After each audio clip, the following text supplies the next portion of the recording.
une vidéo pour faire un baume à lèvres avec vous. Alors, je ne vais pas faire la vidéo avec vous, mais je vais vous dire les étapes à faire. Alors, il vous faudra de la cire d'abeille, trouvée chez La Vie Claire, il me semble.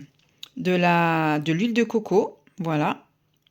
Là, il vous faudra du beurre de karité chez Aromazone, de la vitamine E de chez Aromazone, du mica, là moi j'ai du noisette de chez Aromazone, et des petits contenants aussi de chez Aromazone, voilà.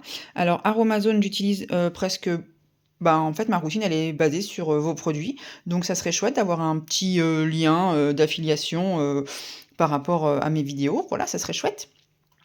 Sachant que les contenants, vous pouvez aussi récupérer vos anciens contenants, hein. Par exemple, quand celui-là est vide, vous pouvez recommencer. Il vous faudra une petite cuillère. Donc, vous allez prendre une cuillère, enfin la moitié d'une cuillère ou 3/4 d'une cuillère de cire d'abeille. Vous allez venir faire fondre au bain-marie. Une fois que c'est fondu, parce que la cire d'abeille, on la met en premier parce que c'est plus long à fondre que les autres ingrédients, vous remuez bien tout doucement. Une fois que c'est OK, vous mettez une petite cuillère de beurre de karité. Donc quand je dis une petite cuillère, c'est-à-dire que vous dosez par rapport aussi à vos contenants. Après, s'il vous en reste, c'est pas grave parce que vous pouvez mettre au frigo et refaire fondre quand vos contenants seront vides, d'accord? Vous mettez une petite cuillère d'huile de coco. Vous faites fondre le tout. Une fois que c'est bien fondu, vous allez laisser refroidir vraiment très peu de temps et vous allez mettre 2-3 gouttes de vitamine E, pardon, d'accord? Et je mettrai aussi en description à quoi sert chaque ingrédient pour comprendre les bienfaits.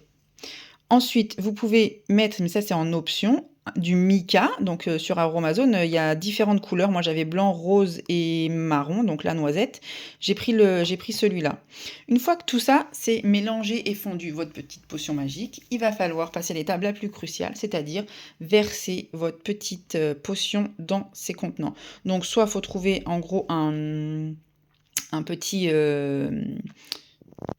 un entonnoir ou alors un béchet pour essayer de venir mettre dedans, voilà. Ça, c'est vraiment l'étape la plus cruciale. Une fois que vous avez fait ça, il va falloir mettre vos baumes au frigo, d'accord? Si vos baumes, après, quand vous allez les sortir, ils collent un peu, ils ont du mal à monter parce qu'en fait, ça marche par tournis ici, va falloir venir le chauffer un petit peu dans vos mains, tout simplement pour décoller un petit peu ce qui est resté collé là. Voilà. Je vous conseille aussi de, quand vous les mettez au frigo, de mettre la tête comme ça. Ça évitera que ça vienne coller dans le système de tournis ici.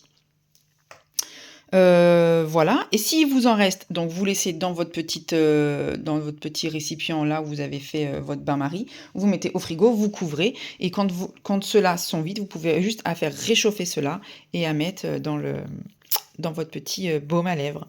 Voilà, je crois que c'est tout. Donc si tu essayes, parce que je sais que la vidéo sur le déo vous avez plu, donc si tu essayes, n'hésite pas à m'envoyer un petit message. Moi, ça m'encourage à faire d'autres vidéos et comme ça, je peux trouver d'autres inspirations. Évidemment, j'ai d'autres recettes avec la cire d'abeille, etc.